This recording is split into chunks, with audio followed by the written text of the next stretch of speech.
Thank you very much for the introduction, and thank you very much for the invitation for this lecture.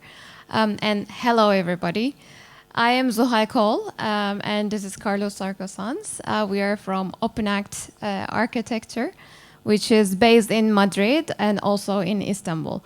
And today, as part of the ongoing exchange of Europan Forum, we will be kind of focusing on the open project, which lays the foundations of our of the research of our studio. But we will also share with you kind of our methodology through our projects and through our processes.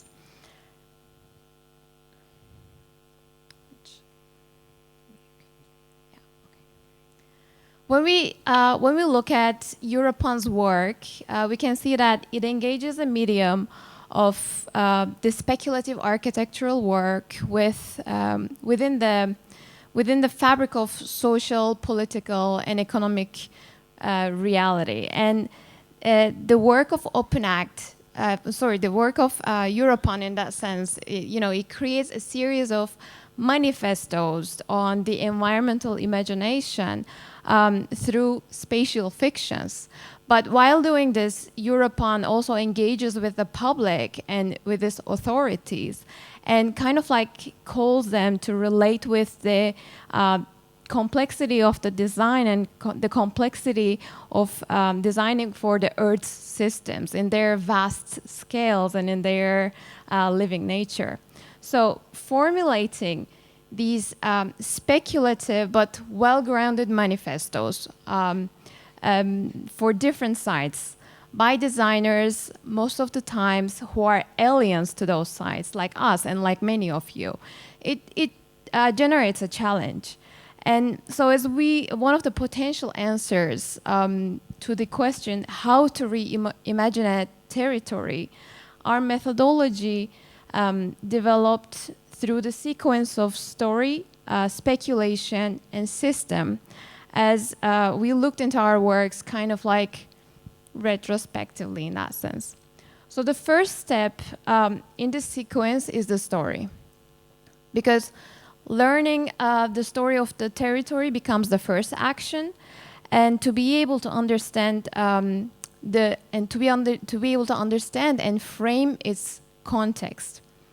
Because stories had been crucial for humans to navigate the world and learn and record things and places.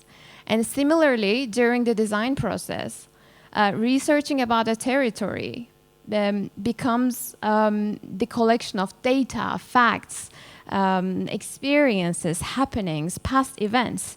But this process is not merely a delve into history.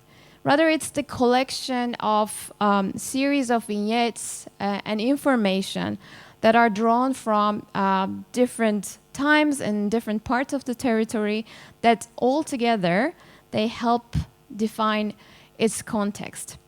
And this is a process of, as we call it, relational reasoning. And this relational reasoning of the territorial context in this phase, it kind of works like an X-raying process. And it creatively unfolds the realities out of constraints, and it aims to see the unseen and discover the invisible. And the best way to spatialize all this contextual data, which constitutes a territory, for us, mapping had been the main tool, and maybe to quote from James Corner, mapping uncovers realities and that were previously unimagined. It unfolds the potentials and discover new grounds upon the traces of a living context. So as we can kind of sum up, maybe mapping remakes a territory over and over again. And these maps are not analysis diagrams, but they are cartographic imaginations, as you can think of it like that. They are capturing the stories between reality and speculation. And they are also not master plans. because master plans concerned with the composition and order of static parts, but they are rather a variety of territorial, political, social, and environmental processes that flow through the space. So in a sense, these maps and these mappings that we are speaking about, they reveal the potentials to construct a new narrative. Therefore, it allows us to imagine the territory through speculation. This speculative nature of the design process actually enables each site to be envisioned through various optics, and each optic constructs a new and different narrative to that site. So mapping, again, in that sense, is a very powerful tool, political tool, to construct that speculative narrative through the territory. For example, you can see in this slide the extents, no? the narrative of the Imperial Federation, placing the British Empire in the center of the image and showing the exploitative extents of the empire in other continents. Whereas, for example, in Fuller's dimension map, the narrative completely changes, and now there is no center of the picture, there is no center of the world, there is no up, there is no down, there is no north or south. And again, similarly, this is an image that we love to use in the presentations we give, the Earthrise photo of the Apollo 8, which is the first photo that is taken from a great distance. That is taken, the photo is taken to the Earth in 1968, and it suggests another narrative, a new narrative, with no visible national borders or boundaries. It depicts this intertwined fluid system flowing through each other, a living Earth that is again surrounded by complete darkness of space, and a planet that appears fragile and vulnerable.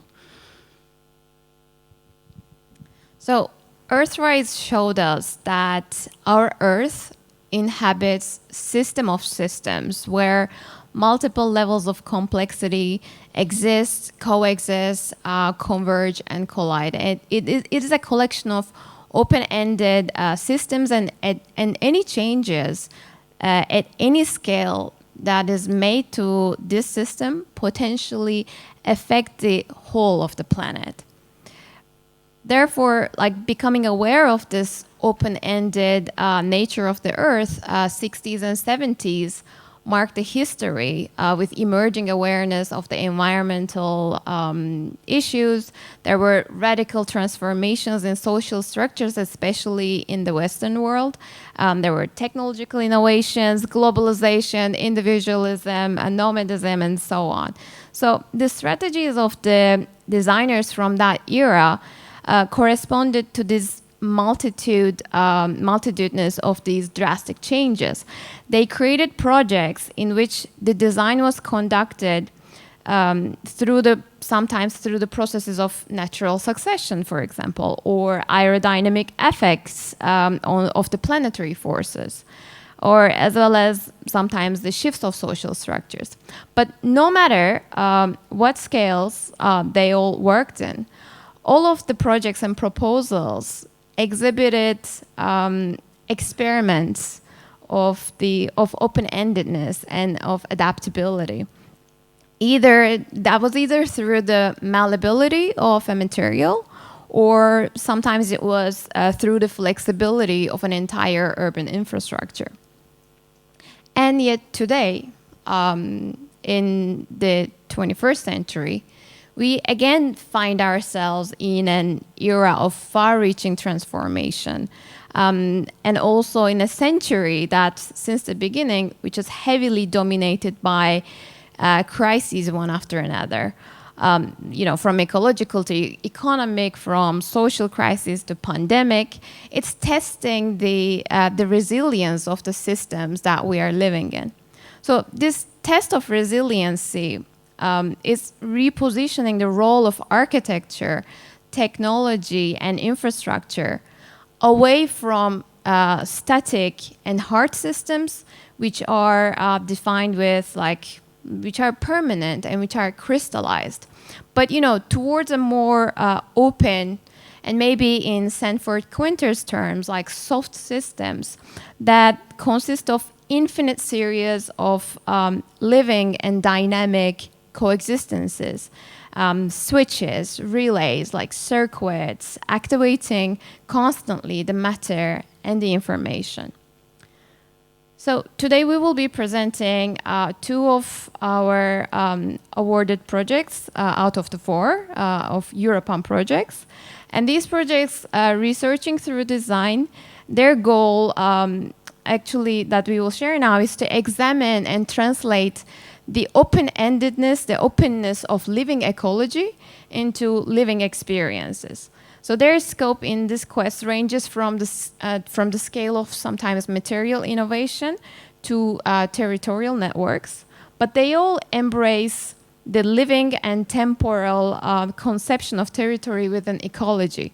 So they all allow the expression of space through a multitude of different temporalities, ranging from different speeds, seasons, cycles, movements, migrations, and mobilities.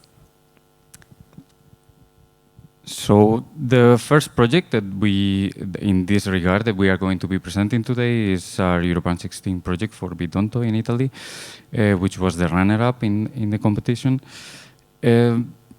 Located in the south of Italy, these ancient territories of this region and Bitonto's municipal terrain are really vast and diverse. It's an area that expands from urban centers to rural peripheries, agricultural lands to natural reserves, from coast to the inlands. And these lands offer a diverse range of encounters with their historic roots. This is an area that brings together the human and the natural spheres all through the story of olive. Similar to other areas of the Mediterranean, olive's existence on this territory is actually the reason of countless processes that are happening around the olive's cultivation processes. Olive historically has been an emblem, a sign of peace, purity, and victory. And its growth, cultivation, and harvesting generated a myriad of rituals around this topic of olive. And this generated from common conversations to multi-scalar productive networks, which are also very legible when we are seeing a Bitonto's municipal region. And olive in this land is the common heritage, both as natural, but also as a human artifact. It connects the diverse ecosystem with culture, history, civilization, and architecture. This dominant character of olive in the region offers a specific potential, and it opens up new possibilities for Bitonto to reestablish and re-question the connections in between the urban, the rural, the center, the hamlets, the past, the present, the human nature, machinic and organic, and all this through the processes and stories of olive. So in this regard, our project proposal was inspired by the production cycles of olive, and we proposed a process-driven design approach and a new form of connectedness through a framework that was revolving around the cyclical rituals of olive farming, olive harvesting. And this was to be able to enable dynamic coexistence of sociocultural, socioeconomic, and ecological mutations. And so an olive tree's calendar, as you can see here on the screen, generated the foundations of this uniting framework. And here you can see each one of them: the inflorescence, flowering, fruiting, ripening, harvest, rejuvenation, pruning, and dormancy. So each process of the olive cycle, both literally but also metaphorically, suggested events, activities, and implementations, as we were calling them, rituals in the project, that originate from the particular moments in the cultivation cycle. So, for example, the moment of pollination, it is the flowering time of the tree, but it's also the seasonal events for the pollination of the ideas. Or, for example, the time of the harvest, it was not only an occasion where it was the time for collecting the produce, but it was also a period when public crowdsourcing or voting results were collected. Or, for example, the rejuvenation and the dormancy period, it is a time of repair for the olive tree. But it was also a term to collaborate in the ecosystem restoration of the natural reserves by people. So like this, all layers of connectivity and all the rituals are harmonized with each other through the processes of olives cultivation. And as you can see in here, the institutions with the individuals, the ecology with the public, all of them came together within this multi-layered framework. And the layers of the connection, in that sense, became the trails of rituals, and the 3 squares of Bitonto, they became the stations of these rituals. This was a system that, to be able to design for the 3 different squares, it looked at what happens in between them and what connects them, and what are the roles of each one of them within this 21st century infrastructure. And because connectedness means much more than physical links in this century, our project supported this proposed framework with a communicative virtual ecosystem. This digital tool somehow offered an information system to provide active ecological monitoring, self-organization tools for people, urban mobility, and many more similar activities that can be achieved with these digital tools. So by using this digital system, actually, our project aimed to upscale the connectivity of Bitonto and its hamlets from a local perspective and scale to a global scale. Inspired from the historic Roman trails of Bitonto, like Via Cella and Via Traiana, and the ecological trails also of the area, like Lama Ballice, the project introduced 5 layers of connectivity, layers to restore the broken relationship between the town and its centers. So each layer of these trails actually illustrates a vision for the region to create an eco-political project that actually reinterprets the connotations of a productive landscape. It aims to become not only a project of passive preservation and renaturalization of the area, but a project of characterization and symbiotic activation of the programs. All these trails as connectivity layers actually strengthen the existing ties existing in the local area and create new channels to form new relationship throughout the changing seasons and also revolving on the olive calendar. And the 3 squares of the towns became the stations, as we said before, of these trails. So each one offering different potentials with their specific offerings.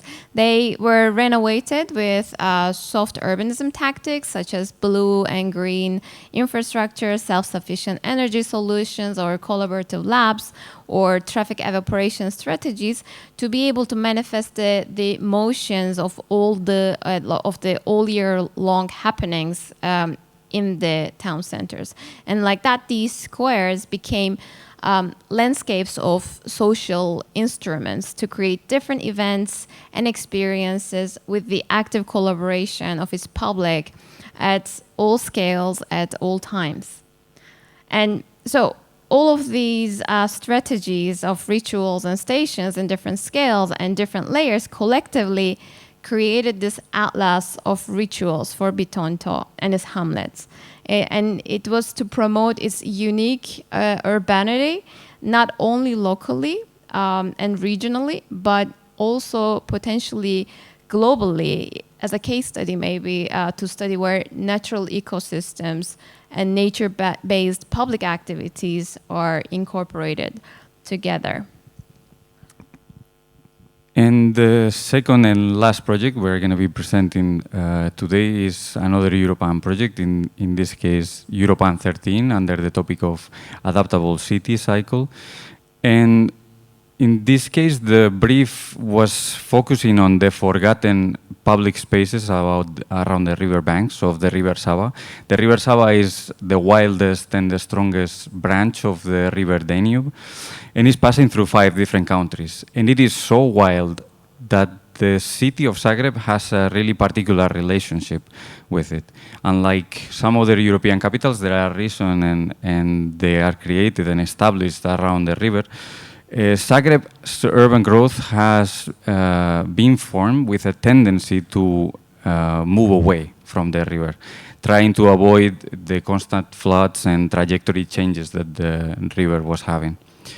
And as the wildest branch of the River Danube, Sava historically had harmed and distracted the city of Zagreb. And it's not until the 70s, with the technology of the embankment and the dike construction around it, that the city actually is able to control and tame and channel the waters of Sava. And since then, Zagreb has expanded its territory towards south, leaving the river in the middle of the urban scape. Aiming to test the potential of the river banks as vital spaces, the brief asked for proposals that actually can shift this perception of the area after the memories of the floods. And as you can see in this slide, the project area is a vast 7 kilometers length, running from east to west of the city of Zagreb, cutting it in half and pretty much acting like a huge void in the middle of Zagreb. And the main question for us was how to transform this 7 kilometers flat terrain into enduring public space, but with temporary programming.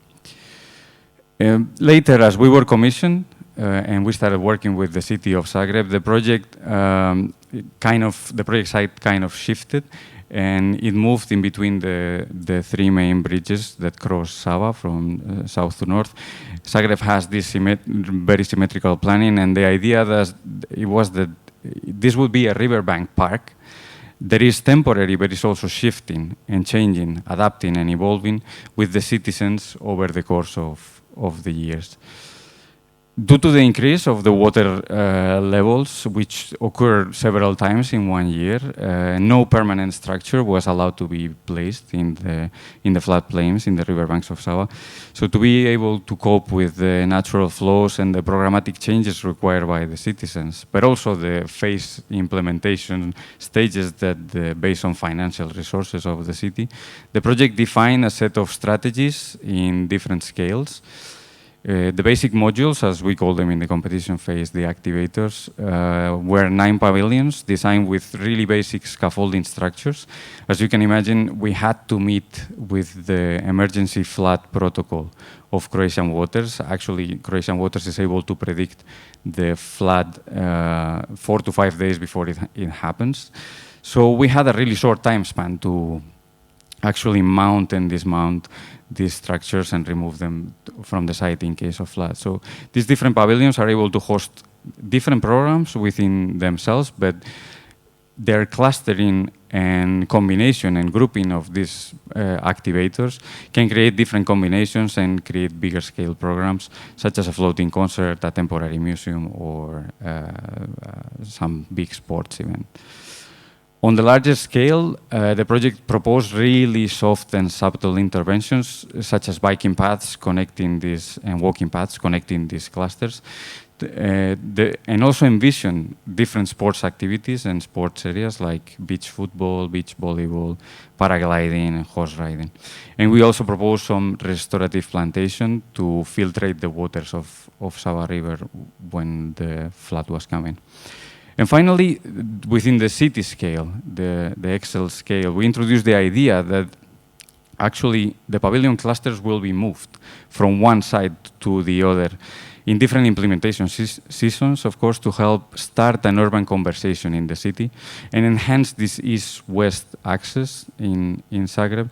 And as the pavilions are being moved from one side to the other one, the different neighborhoods will start also a conversation with each other. But not only with each other, but also with the project. That engagement and feedback mechanism will feed the project with local ideas and improvements and potential locations that will be introduced in the hopeful versions of the project in the future. And like that, the project will turn into an open-ended, adaptable process that not only adapts to the natural changes of the site, but also to the present and the future of the society. So between 2017 and 2019, we worked on the project documentation and with the city of Zagreb. And in 2019, early summer, we were able to implement the first phase on 3 sites. So 9 pavilions were mounted on 3 different sites next to the most frequently used bridges of Zagreb, and the constructed pavilions were activated with various cultural and sports programs between the months June to October. So that year we didn't encounter any floods, which was good news for us. But also in the first step we were able to test the speed of the construction and the dismantling of the construction of the pavilions. And it was quite faster than we expected, so it was kind of relaxing. But we were also able to test the resilience and the adaptability of the structures, and according to the necessities of each user group. There was a base for each individual tenant to keep the holistic approach of the project, but later each tenant had the freedom to decorate and adapt the spaces according to their programs within their own terms and budgets. But still the project was trying to keep this openness for different scales like that. And the programs and activities of the first phase were ranging from open-air cinema and stage to beach bars and cafes and sports fields around the river. There was also a playground and kayaking. And it showed an alternative way of using Sava's river banks during that summer, which are completely abandoned. And as you see, each pavilion has a different activity, but their combination creates a much bigger program.